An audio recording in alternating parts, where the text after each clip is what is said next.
Thank you. When people find out that I work as a court reporter, there are usually 4 questions that they ask me. How do you use that weird little machine? What's the craziest thing you've ever heard in court? Do you know when someone is lying?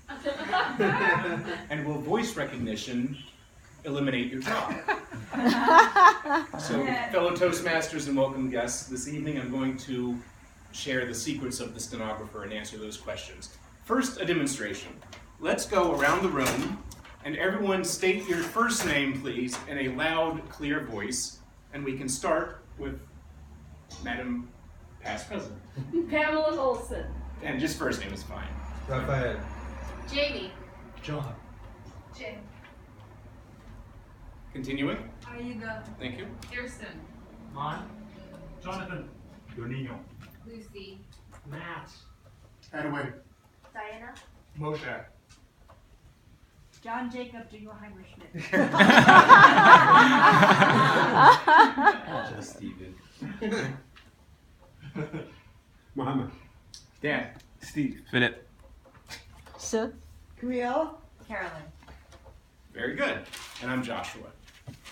So, we have Pamela, Raphael, Jamie, John, Jane, Aida, Kirsten, Mon, excellent, John, Jonathan, Donino, Lucy, Matt, Edwin, Diana, Moshe, John, Jacob, Jingleheimer Schmidt. No way. Justin, Stephen, Muhammad, Dan, Steve, Philip, Shu, Camille, and Carolyn. Wow.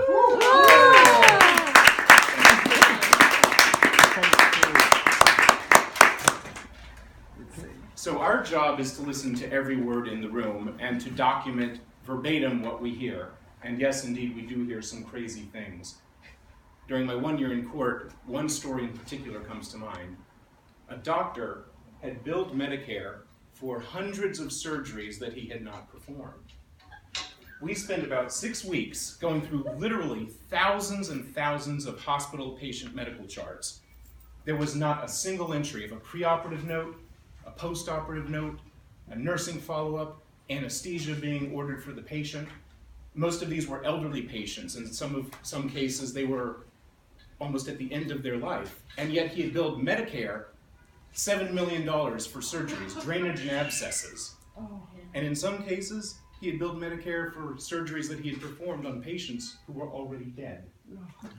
So I'm sitting there listening to the testimony, and I'm glancing over at the defendant between his 2 attorneys, and I'm thinking, what is your explanation going to be for this? Well, he had none, and he was convicted.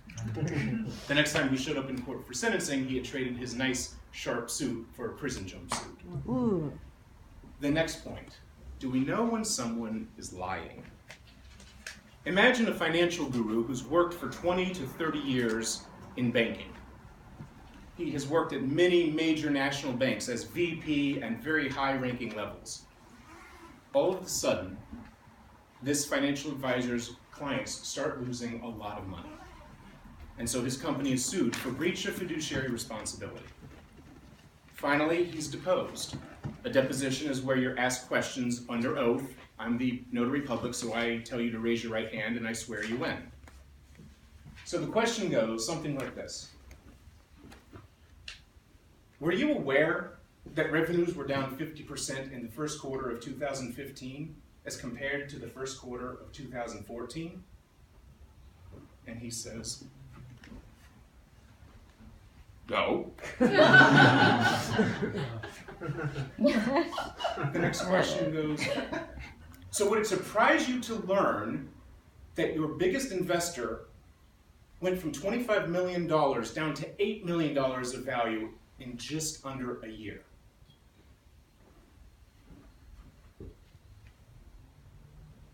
Well, I thought the client was amenable to taking bigger risks in order to potentially see bigger returns. We call that dancing. Dancing on the head of a pin, as the phrase may go, where you don't really have a lot of room to go.